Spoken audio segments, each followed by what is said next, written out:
Hello ആൾ, ഞങ്ങളുടെ ഒരു ചെറിയ പളനി യാത്രയെക്കുറിച്ചുള്ള കാര്യങ്ങളാണ്. ട്രെയിനിലായിരുന്നു യാത്ര. തിരുവനന്തപുരത്ത് നിന്ന് പുറപ്പെട്ട് രാമേശ്വരത്ത് എത്തിച്ചേരുന്ന അമൃത എക്സ്പ്രസ്സിലായിരുന്നു യാത്ര. ആദ്യം ഞങ്ങൾ ആവണീശ്വരത്ത് നിന്ന് ട്രെയിനിൽ കൊല്ലത്ത് എത്തിച്ചേർന്നു. കൊല്ലത്ത് ഏകദേശം 9:30 മണിയോടുകൂടി ട്രെയിൻ എത്തി. അവിടെ നിന്നും രാവിലെ 6:30 മണിയോടുകൂടി ഞങ്ങൾ പളനിയിൽ എത്തിച്ചേർന്നു. തമിഴ്നാട്ടിലെ ദിണ്ടുക്കൽ ജില്ലയിൽ സ്ഥിതി ചെയ്യുന്ന ലോക പ്രശസ്തമായ തീർത്ഥാടന കേന്ദ്രമാണ് പഴനി. അതായത് മുരുകൻ്റെ പ്രധാനപ്പെട്ട 6 വാസസ്ഥലങ്ങളിലൊന്നായ ഈ ക്ഷേത്രം ഭഗവാൻ തൻ്റെ മാതാപിതാക്കളോട് പിണങ്ങി ഭൂമിയിലേക്ക് വന്ന ഐതിഹ്യവുമായി ബന്ധപ്പെട്ടിരിക്കുന്നു. ഭഗവാൻ മുരുകൻ സന്യാസ വേഷത്തിൽ ദണ്ഡുമായി നിൽക്കുന്നതാണ് ഇവിടുത്തെ പ്രധാന പ്രതിഷ്ഠ. ഭോഗമഹർഷി എന്ന മഹാസിദ്ധനാണ് 9 ഔഷധക്കൂട്ടുകൾ ചേർത്ത് നവപാഷാണം ഉപയോഗിച്ച് ഈ വിഗ്രഹം നിർമ്മിച്ചത്.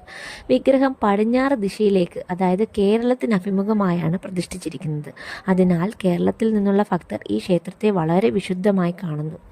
തൈമാസത്തിലെ പൗർണമി ദിവസമായ തൈപ്പൂയമാണ് പ്രധാന ഉത്സവം. അന്നത്തെ ദിവസം കാവടിയാട്ടവും ഭഗവാന്റെ തങ്കരഥത്തിലുള്ള എഴുന്നള്ളത്തും നടക്കുന്നു. മുരുകനെ ദർശിക്കുന്നത് സകല ദുരിതങ്ങളെ ശമിപ്പിക്കുമെന്നാണ് വിശ്വാസം.